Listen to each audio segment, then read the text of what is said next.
Alright, so here it is, we're back. And I mean, you can hear this weird, strange noise coming from inside. And I mean, I really can't come up with an explanation.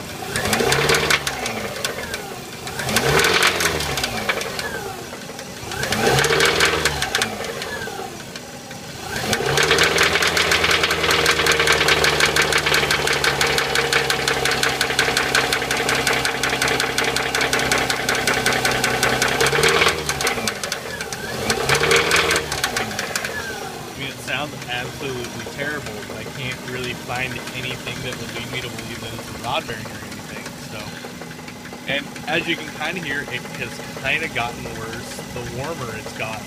So, I don't know.